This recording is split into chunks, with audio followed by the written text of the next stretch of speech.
Assalamualaikum warahmatullahi wabarakatuh. Kembali lagi di channel YouTube, yaitu pembelajaran IPA mengenai makhluk hidup dan lingkungannya. Kita lihat dan amati bersama-sama sebuah gambar yang ditampilkan. Inilah salah satu ilustrasi contoh sebuah lingkungan beserta makhluk hidup. Ya, kita amati bersama di sini. Ada benda mati, ya, kemudian ada makhluk hidup di dalam lingkungan tersebut. Keterangan pada gambar ditulis cahaya yang berasal dari sebuah matahari, kemudian udara, ya, kemudian ada produsen, ada konsumen, kemudian ada pengurai. Pada gambar bisa kita lihat keterangan yang ditunjukkan. Nah, berikut ini kita akan coba menjelaskan apa pengertian dari lingkungan. Kemudian, di dalam lingkungan itu ada komponen-komponen yang bisa kita amati di dalamnya. Nah, berikut kita awali dengan pengertian lingkungan. Nah, lingkungan adalah segala sesuatu yang ada di sekitar kita yang mempengaruhi perkembangan kehidupan manusia, baik langsung maupun tidak langsung. Lingkungan bisa dibedakan menjadi dua, yaitu lingkungan biotik dan lingkungan abiotik.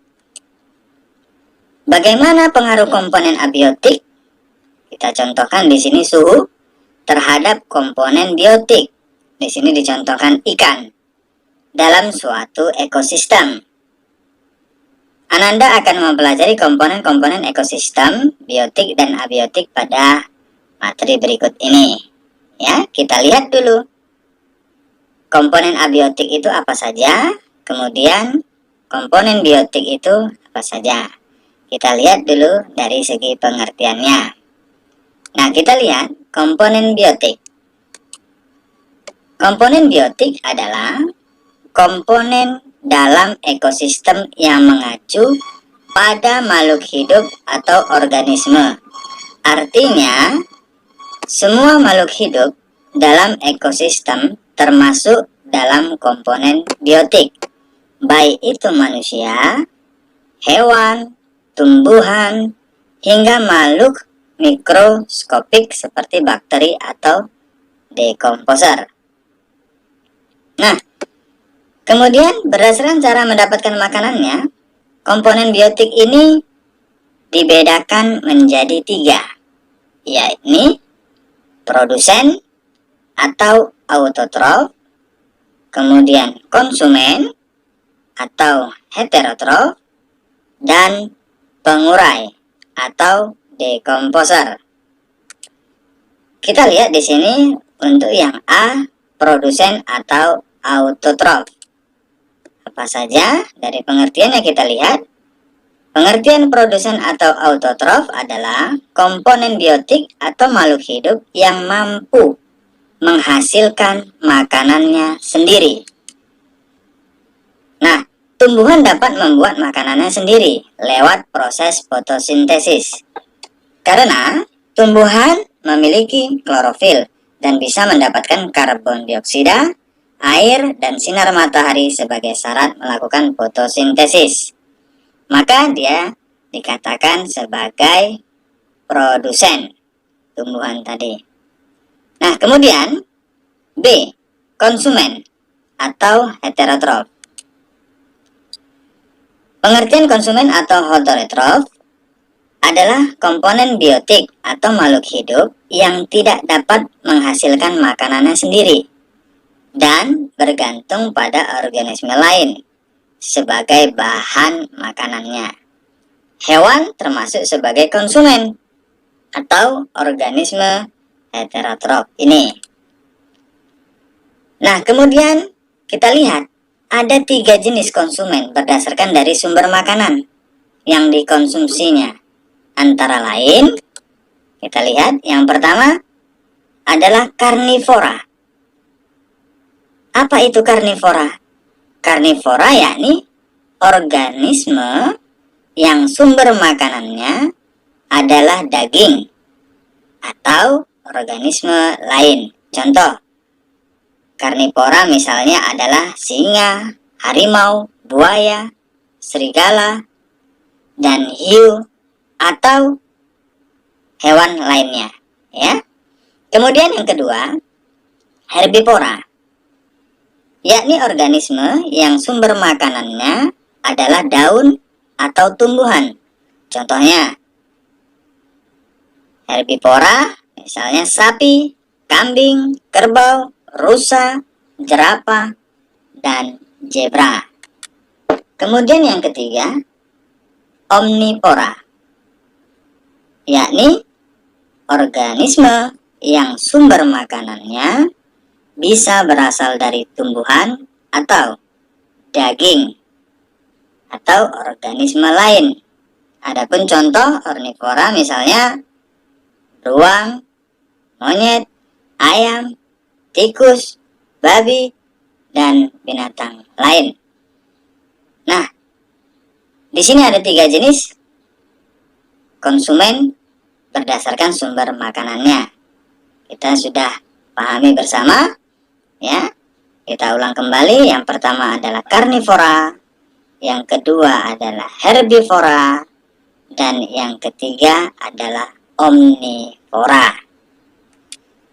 Berikutnya yang C adalah pengurai. Pengurai ini disebut juga dengan decomposer.